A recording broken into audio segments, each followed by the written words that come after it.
Everyone, एक बार फिर से आप सबके सामने मैं इकबाल सर। तो यदि बहुत बड़ा अचीवमेंट आप करना चाहते हैं तो याद रखिएगा साहब, आसानी से बहुत बड़ी अचीवमेंट नहीं आती है।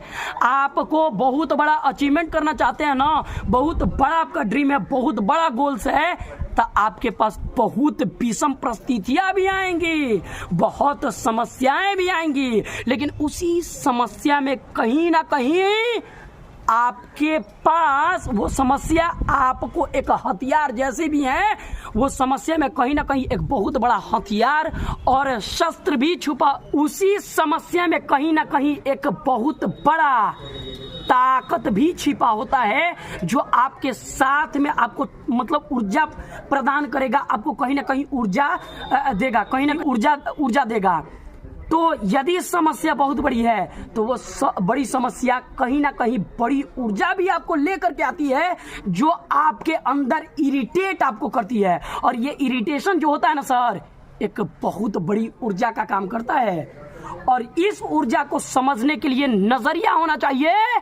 यदि जिस दिन इस ऊर्जा को आप समझ लिए, इरिटेशन की ऊर्जा को समझ लिए और इसको स्थानांतरित कर दिए अपने जिद में, दुनिया का कोई ताकत नहीं है जो आपको आपके अचीवमेंट करने से रोक ले। इस बात को ध्यान में रखिएगा। तो मैं एक बार फिर से आपको कहना चाहूंगा कि यदि आपके पास बहुत बड़ी समस्या आ रही है ना, तो वो समस्या आपके लिए एक बहुत बड़ी ताकत लेकर के आ रही है, आपको झकझोर देगा। मतलब वो समस्या आपको झकझोर देगा। जब आप टूटिएगा ना, तो वहां से एक इमोशन आएगा, इरिटेशन आएगा। अब वो एक इरिटेशन आपके लिए एक फोर्स जैसा, यानी एनर्जी जैसा, ऊर्जा जैसा वर्क करेगा।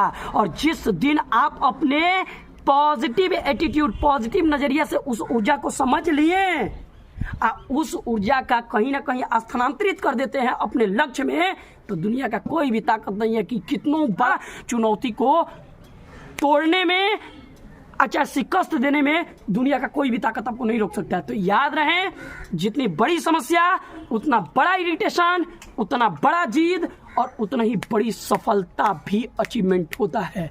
लेकिन उस इरिटेशन को समझना होगा आपको। उसको समझने के लिए एजुकेशन भी इम्पोर्टेंट है। तो यदि परेशानी आती है तो याद रखिएगा, आपके लिए बहुत बड़ी चुनौती है। अब वो चुनौती बहुत बड़ा अवसर भी लेकर के आने वाला है और बहुत बड़ा अपॉर्चुनिटी भी लेकर के आती है। लेकिन उसको समझने के लिए थोड़ा सा पॉजिटिव एटीट्यूड होना चाहिए, पॉजिटिव नजरिया होनी चाहिए। जिस दिन उस पॉजिटिव एटीट्यूड के कारण उस इरिटेशन को समझ गए, जब आप देखिए समस्या में आते हैं ना, तो आप इरिटेट होते हैं, जलते हैं अंदर से। अब वो जलन आपको एक आग, मतलब चिंगारी जो होता है ना, वो आपको शोला बना सकता है।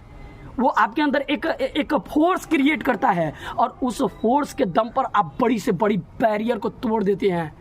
तो समस्या है तो उसको नजरिया को चेंज कीजिए और उस समस्या में इरिटेशन को अपना ताकत बनाइए, यानी जलन जिससे आपको पीड़ा हो रहा है ना, उस पीड़ा के दम पर बड़े से बड़े पत्थर को भी आप तोड़ करके पिघला सकते हैं और रेजा बना सकते हैं। लेकिन उस इरिटेशन को समझना पड़ेगा और उसका इस्तेमाल करना पड़ेगा।